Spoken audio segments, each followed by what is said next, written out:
안녕하세요, 여러분. 2025년 1학기 중간고사 효성고등학교 3학년 언어와 매체 기출 분석을 시작하겠습니다. 이번 효성고등학교 3학년 언어와 매체 시험 범위는 정말 범위가 많았습니다.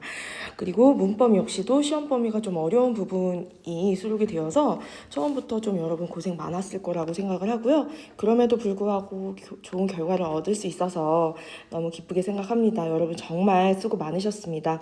자, 이번 효성고등학교 시험 범위부터 좀 한번 살펴볼게요. 문학과 문법 이제 투 트랙으로 좀 나뉘어서 진행이 되었는데, 문학은 EBS 수능 특강 문학 교재를 사용을 했고요. 아무래도 수능 연계 교재다 보니까 수능 대비 차원에서 정말 많은 시험 범위를 좀 준비를 하게 되었어요. 문법은 학교에서 이제 효성고 3학년을 오랜 기간 이제 맡아오셨던 우리 문법 선생님이 자체적으로 집필하신 그 저서로 부교재로 활용을 했는데요. 자, 시험 범위 우리 오른쪽 시험 범위 한번 확인해 보겠습니다. 여기 내용 한번 여러분 보시면, 먼저 고전시가 현대소설, 현대시, 외부작품으로 문학은 정말 많은 카테고리로 준비가 되어 있죠. 그리고 문법 역시도 지금 간단하게 단어와 문장으로만 되어 있지만 사실 이 안에는 상당히 많은 분량의 범위가 내재되어 있어요. 자, 하나씩 살펴보게 되면, 고전 시간은 1강에서 7강에 이르는 적용학습에 들어가는 작품은 다 포함이 되었고요. 현대소설도 본래는 1강에서 7강에 해당하는 범위가 다 들어갔었지만 막판에 진도가 좀 늦은 학교가 있기 때문에 그 느린 학교 반 때문에 이제 일부 작품은 빠지게 되었어요. 판문점이랑 이제 마지막에 황홀한 실종 두 가지가 빠졌네요. 현대시는 이제 수능 특강으로만 준비하진 않고 외부 시로도 우리 구성이 되어 있었기 때문에 지금 제가 현대시와 외부 작품으로 나눠놨어요. 교재에 수록된 2강, 7강, 8강에 수록된 이 현대시 작품들과 그리고 외부 작품으로 이제 순수하게 출제가 된 건 슬픔이 기쁨에게 별을 굽다, 농무, 이렇게 세 작품이었네요. 상당히 어렵거나 난해하거나 그런 작품이라고 하기는 그렇고, 아마 고전 시간에는 여러분이 생소한 작품들이 많았겠지만 이제 현대 문학 같은 경우에는 비교적 여러분이 잘 알고 있는 그런 소위 네임드라 하죠. 그런 작품들이 많이 들어갔고요. 우리 문법 한번 살펴보겠습니다. 많은 학생들과 그리고 저 역시도 좀 긴장을 하고 준비를 했던 이 문법의 범위를 좀 살펴보게 되면, 단어 같은 경우에는 사실상 형태소 부분은 좀 빼야 돼요. 형태소는 이번 기말 시험 범위이고, 그리고 대체로 많은 학교가 1학기 중간고사에는 의문의 변동이 들어가는데 우리 효성고 3학년 같은 경우에는 그렇게 안 하고 품사와 그리고 해당하는 그 품사에 그 적용을 해볼 수 있는 중세국어까지 연계를 해서 시험 범위가 구성이 되었어요. 마찬가지로 문장의 범위가 좀 많이 비중이 컸다라고 봐지는데, 문장 성분과 문장의 짜임은 기존에 여러분이 1학년 교과에는 수록되지 않아서 이제 그때는 문법 요소만 여러분이 배웠을 거예요. 해당하지 않는 이제 처음 접하는 범위이다 보니까 긴장도 많이 하고 또 고생도 많이 했을 거예요. 내용도 특히 관형절 같은 경우에는 생략된 문장 성분 파악하는 것이 아주 만만치 않죠. 특히 주어가 생략됐을 때는 좀 많은 학생들이 어려울 텐데요.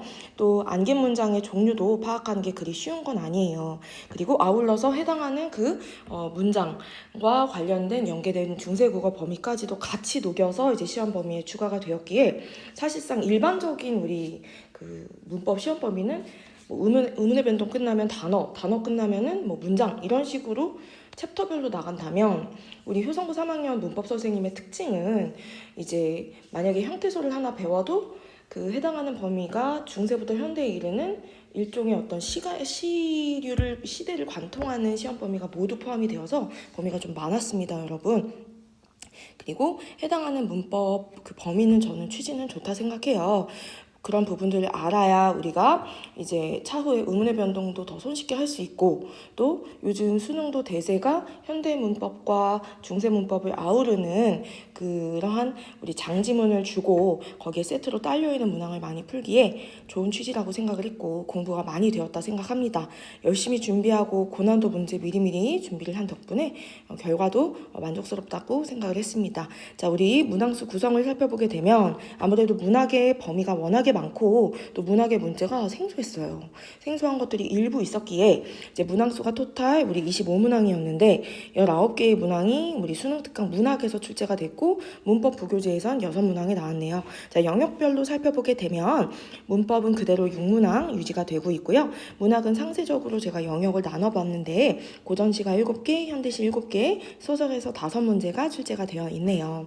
자, 하단에 내용 난도를 좀 살펴보게 되면 이번 효성고등학교 그 언어와 매체 우리 시험 범위에 전반적인 범위가 상당히 많았고 또 어려웠던 범위라고 볼 수 있는데 난도를 보게 되면 사실 상과 관련된 난도 상으로 제가 측정한 시험 문제는 그게 많진 않아요. 대체로 중상 부분에 해당하는 게 좀 많은데 이 중상 부분 그리고 상 부분에 해당하는 문항들이 일부 좀 헷갈리는 선지들, 한 번에 무슨 말인지 못 알아듣게 만드는 그런 선지들이 좀 수록되어 있었어요. 하지만 그런 부분을 제외하고는 충분히 우리가 다 잘 풀어낼 수 있는 평이한 문항들이었다. 범위가 많은 만큼 그만큼 쉽게 접근할 수 있는 문항들이라고 생각을 하거든요. 자, 그럼 우리 이제 이 내용들 살펴보았으니 상세 문항들 한번 살펴보겠습니다. 자, 먼저 첫 번째, 제가 이번 시험을 통틀어서 보았을 때 중세국어 지문과 연계를 통한 현대국어의 문법사항을 묻는 문제가 정말 많다 했었어요. 아니나 다를까 우리 바로 1번 문항부터 그리고 논술형 1번까지 이르는 초반에 그 1, 2, 3, 4 그 4가지의 문제를 다 가지고 왔어요.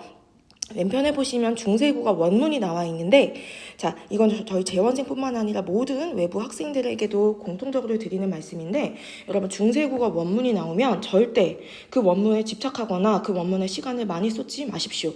절대 여러분 그거 붙잡는다고 해서 바로 해석되지 않아요. 해석이 된다고 해도 틀릴 가능성이 크기에 그럼 어떻게 해야 되느냐? 원문을 파악한 즉시 현대어를 찾으십시오. 해당하는 현대어가 아니나 다를까 하단에 나와 있어요. 그러면 자, 구이 니라샤데라고 되어 있으면 구이가, 니라샤데는 이르시되, 이런 식으로 구이와 구이가를, 니라샤데를 이르시되 이런 식으로 매칭을 하면서 무슨 뜻인지 그때그때 파악하시는 게 현명하고 시간을 줄입니다. 그리고 오류도 우리가 범하지 않겠죠. 그런 식으로 A번의 문장 같은 경우에도 내원을 아니종하면 고잘 못 얻으리라. 자, 무슨 말인지 그대로 봐선 몰라요. 그러면 현대어를 얼른 보시고 매칭을 바로바로 샤프로 그어주셔야 돼요. 그러면 네, 원을, 아니는 아니, 종하면은 우리 따를 종자를 써서 따르면 이런 뜻이고 주어는 너는이 생략되어 있다는 것도 확인해 볼 수 있어요. 고자든 꽃을, 그럼 이 안에는 곧 플러스 알이라는 목적격 조사가 들어있고 연철표기 된 것도 확인해 볼 수 있네요. 못은 못, 이런 식으로 디귿 받침으로 표기가 되어 있는 것도 보여요. 자, 그러면 해당하는 내용을 토대로 1번 문항부터 보게 되면 사실상 중세국어 문법에 해당하는 형태소 문제가 나와 있는 거죠. 주체 높임 선엄할 어미가 무엇인지, 연결 어미가 무엇인지, 조사는 어떤지 이런 품사와 형태소를 아우르는 그러한 문제이기 때문에 사실상 여러분 형태소 범위가 기말에 빠진다 해도 형태소를 알아야 풀 수 있어요. 그래서 이번 시험 범위는 결코 단어만, 품사만, 그리고 문장 성분만 출제하지 않았고 어찌 보면 의문의 변동도 일부 다 들어갔습니다. 그렇기 때문에 우리 다 알아야 하는 정말 많은 범위의 시험이었다고 생각을 해요. 자, 이번 문제도 한번 보시면 주어진 예문은 우리 현대어 예문이에요. 그리고 선지를 보시면 부사어의 개수, 목적격 조사의 개수, 종속적으로 이어진 문장, 즉 문장 성분과 문장의 짜임, 품사를 아우르는 현대국어 문제이지만 A와 아래의 문장을 비교하라는 걸 토대로 A를 그대로 가서 보시면 중세국어예요. 그럼 결과적으로 중세국어와 현대국어를 아우르는 그 여러분의 능력치를 평가하겠다. 그만큼 공부를 했느냐를 묻고자 하시는 거 확인할 수 있어요. 그리고 3번에서도 안긴 문장의 종류와 그 문장이 아는 문장에서 하는 역할 모두 파악해 볼 수 있죠. 자, 논술형 역시도 여러분 솔직히 말씀드리면 우리 해당 선생님의 출제 경향을 몇 개년 살펴보게 되면 여러분께서 어떤 명확한 답을 알고 그 답을 기술하는 것보다는 솔직히 말하면 우리 옛날 고대 문법, 중세 문법, 근대 문법은 학자들마다 의견이 분분한 것도 많고 심지어 현대국어 문법도 의견이 분분한 게 많아요. 그럼 관련하여 여러분의 생각과 그리고 왜 그렇게 생각을 하는지 그 근거와 이유를 좀 논리적으로 기술하는 것들, 즉 여러분의 생각이 굉장히 그 파악하는 관점이 궁금하신 것 같아요. 그럼 아무래도 성실히 공부를 하시고 비록 어떤 모범 답안이 따로 있는 것이 아니라 그 부분하고 다를지언정 근거에 있게 여러분이 기술을 성실하게 해내면 점수를 주십니다. 조건에 입각해서 기술하는 건 당연한 얘기고요. 해당 내용 우리 확인하고서 우리 잘 준비를 하면 되겠죠. 자, 두 번째 문제의 특성은 자, 조금 전에도 말씀드린 바와 같이 선지를 읽었을 때 문제 자체는 어렵지 않아요. 하지만 문제를 읽고 이게 무슨 의도를 가진 문제인지가 파악이 한 번에 안 되는 거죠. 즉, 다양하게 해석이 될 수 있도록 좀 익숙하지 않은 생소한 표현들로 선지를 구성을 하다 보니까 많은 학생들이 긴장감 가운데에서 제한 시간 안에 빠르게 풀려다 보니 파악이 좀 덜 된 채로 문제를 푸는 경우가 있었을 거예요. 자, 가령 14번의 경우에도 지금 전광용의 사수라는 문학작품을 이제 현대 소설을 토대로 문제를 냈는데 기역에서 미음까지 해당 구절이나 이 핵심어를 토대로 문맥적인 의미를 파악하는 거였는데 가령 1번 선지는 여기서 옳은 선지예요. 이 학생은 이제 잘 본 친구인데 1번을 골랐다가 지우고 4번을 고른 흔적이 보이죠. 1번 선지에서 사행집행 사수로 역할을 정당화하는 장치다. 이 부분의 이 기억에 해당하는 문장은 우리가 군부대에서 이 주인공이 그 나라는 이 서술자이자 주인공이 워낙에 이 명사수로 이름을 날립니다. 그 부분이 이제 사형집행 사수로 채택이 그 뽑히게 되는 그 이유인데 그 뽑히게 되는 이유야 이런 식으로 익숙한 표현을 쓰지 않고 그 사수로서의 역할을 정당화하는 장치다. 이러면 이 정당화라는 표현이 굉장히 많은 해석을 낳을 수 있거든요. 그럴지라도 여러분 이런 거에 우리가 왈가왈부하지 말고 나머지 선지 중에 더 틀리고 확실하게 틀린 녀석이 있으면 그 녀석을 고르면 됩니다. 이렇게 아리까리하거나 생소하게 되면 세모를 치고 일단 넘기세요. 넘기시고 거기에 파고들지 마시고 더 확실하게 틀린 녀석을 찾는 것이 현명하고 그걸 못 찾겠을 때 그 이후에 2차로 고민하시는 게 현명합니다. 앞으로 오답을 발생시키면 안 되겠죠. 기말에도 이렇게 나올 수 있다는 걸 유념하셔야 되겠습니다. 자, 17번 또한도 자 여기서도 뭐 사회적 동정심을 유발하려 한다라는 1번 선지 그 다음에 2번 선지 같은 경우에는 자 이거는 이 친구가 틀린 문제예요. 이 2번 선지는 옳은 건데 이 2번 선지에 해당하는 내용은 우리 김진영의 북천가라는 고전 시가였는데 자, 시와 이 글 그리고 시와 글로써 유배 생활을 달래는 그런 구절인데 당연히 사대부의 풍류의 소재이죠. 시를 쓰면서 글을 읊조리면서 사대부가 즐겼던 그런 시쓰기 이런 것들은 다 일종의 소소한 취미거리고 소일거리거든요. 풍류의식 그 가운데서도 즐기고 있는 그런 상황을 엿볼 수 있는 좋은 표현이죠. 그래서 2번 선지는 옳습니다. 그래서 풍류의식을 내가 설정한 기준대로 풍류는 무조건 술과 기녀를 끼고 놀아야 돼. 이것만이 풍류가 아니에요. 그래서 절대 여러분 오해하지 마시고 나만의 어떤 생각과 자신만의 고정관념으로 문제를 푸시기보다 출제자의 의도를 우선에 놓고 푸셔야 됩니다. 자, 세 번째입니다. 구체적이고 정교한 서술을 요구하는 조건의 그 논술형 문항이 정말 많이 나왔어요. 자, 효성고등학교는 논술형 점수가 결코 후하지 않아요. 논술형 점수에서 많이 감점을 당하게 되고 거기서 변별력을 키워야 되는데 많은 선생님들이 이제 떨어뜨리게 되죠. 그래서 해당 조건을 꼼꼼히 읽고 그 조건을 절대 누락시키지 말고 그 조건을 포함한 건 기본입니다. 그 외적으로 풍성하게 더 많이 쓸 수 있을 정도로 연습을 하시는 게 필요해요. 우리 학원에 재원하는 많은 학생들 1학년 때부터 오랜 기간 다닌 학생들이 많은데 대체로 이 논술형에서는 감점을 거의 범하지 않습니다. 하더라도 정말 0.5점, 1점 정도예요. 그래서 물론 그 점수도 크다고 보고 우리는 더 노력을 해야 되겠지만 여러분 절대 2점, 3점 이상 감점당하는 일 없도록 주의하셔야겠죠. 자, 총평입니다. 문법과 문학 두 파트로 나눠봤어요. 첫 번째입니다. 학교 문법 부교재, 특히 우리 담당 선생님이 집필하신 교재에는 이론뿐만 아니라 문항들도 정말 많은데 해당 문항은 대수능 또는 학력평가 기출이에요. 그리고 조금 어렵다 싶고 생소하다 싶은 문항들이 많이 있고 말씀 여러 번 드리지만 지금 현대국어와 중세국어를 모두 아우르는 범위에 그 모든 것들을 아우르는 그 문제들만 좀 선별을 하셨고 직접 타이핑을 치시다 보니까 오타가 조금 있긴 해요.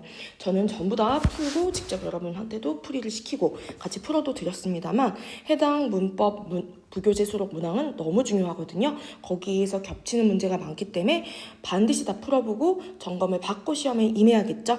자, 또한 각 문법 개념별 중세국어와 현대국어를 모두 이루는 변천사를 묻는 그 종단식 수업이 주되게 이루어지고 있어요. 판서 위주의 수업이기 때문에 판서를 잘 체크하시고 포인트를 빨리 잡아야 되는데 제가 잡은 포인트는 무엇이었냐? 이번 시험에 적중했던 거고 단원 하나하나 끝나고 나서 이제 별도의 어떤 독립적인 병렬적인 구성을 좋아하지 않으세요.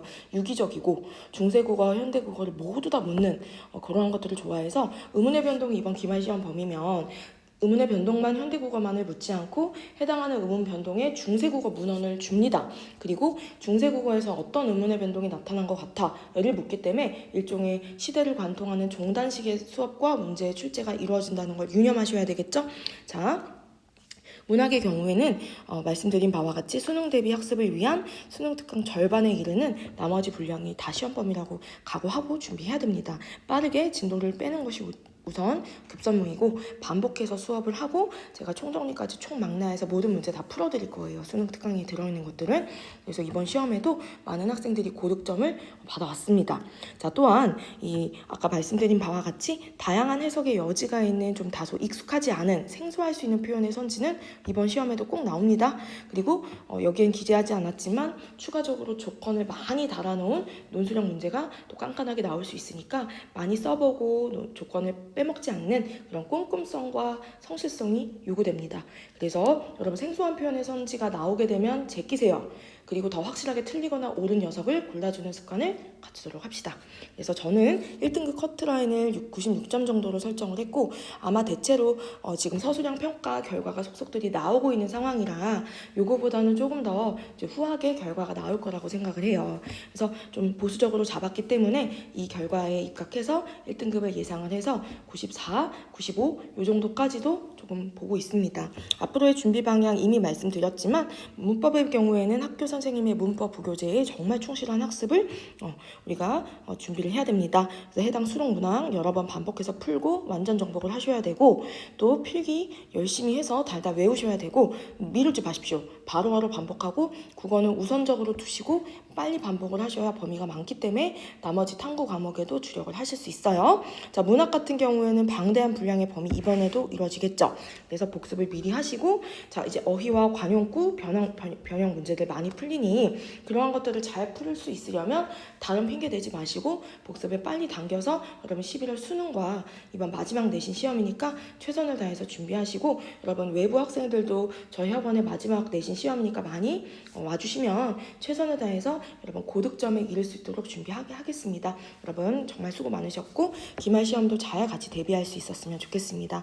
여러분 감사합니다.